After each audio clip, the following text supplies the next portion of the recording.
up, money and donations pretty much become the lifeblood of everyone's campaigns, right? But there is one candidate that says, not for me, and that is Donald Trump. He has been railing against taking any kind of donations that come with strings attached. He bluntly explained that to the 20,000 people who packed an arena at a rally in Texas last night. Here's what he said. I'm self-funding my campaign. I'm not taking all of this blood money. Not doing it. I have guys offering me millions and millions of dollars. You know, when you're in number one place, then the bloodsuckers come out. The lobbyists, the special interests, the donors. Don, we love you. You know, guys I haven't heard from in 10 years.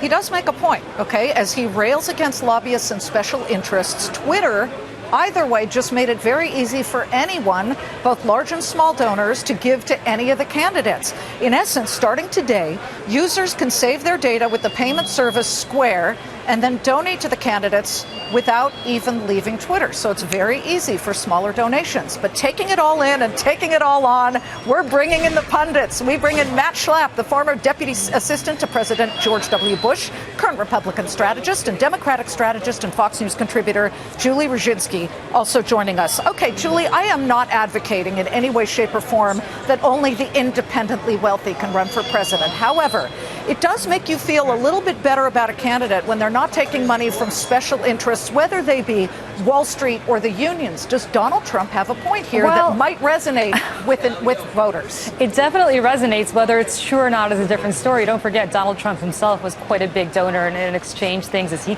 points out himself, in exchange for support for his project. So it's not like he hasn't engaged in this kind of behavior before. Look, Donald Trump's world that we from New York know quite well is a world full of Wall Street people, is a world full of people who are in the 0.001% of the elite. That's who he's operated around, and that's what he's informed by. And so let's not forget, it's not like Donald Trump woke up in a suburban house somewhere in Ohio and knows how people there live. He hasn't lived that way ever in his life. I mean, he inherited a lot of his wealth. He obviously grew it tremendously, but most of us don't have gold-plated bathrooms in our house. So I'm not so sure that he can relate to the average guy just because he's not taking money, as he claims, which is not necessarily true, from special interests. Well, there are palm greasers everywhere, and they're swirling around the candidates. And Matt, let's bring it to Ben Carson. As a neurosurgeon and not a typical career politician, he's starting to rise. You could argue he is gaining on Donald Trump.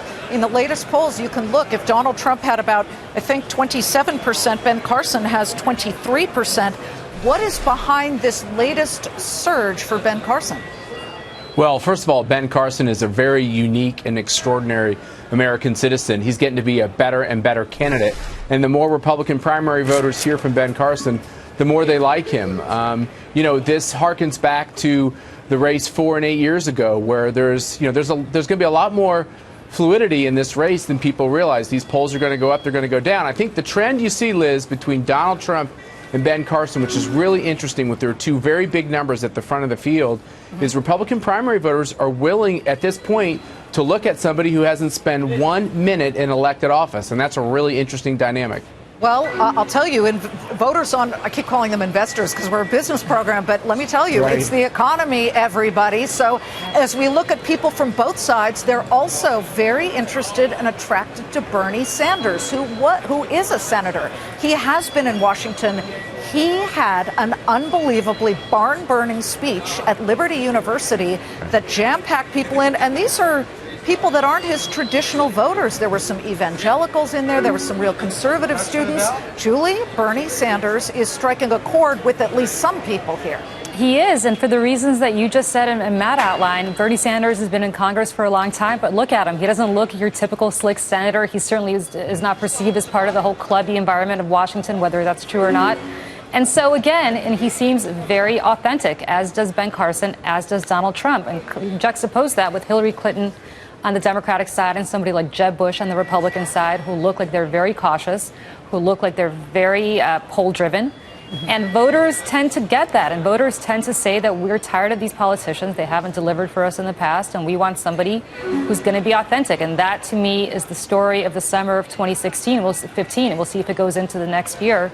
Yeah. But right now, that's what people are craving. They're craving authenticity, or what they perceive to be authenticity, which may not be necessarily the same thing. Well, more than a year before we actually pull the voting lever, Matt. So great to see you both, Matt and Julie. We so appreciate it. And I mean, we find it so fascinating. This year has really been unique.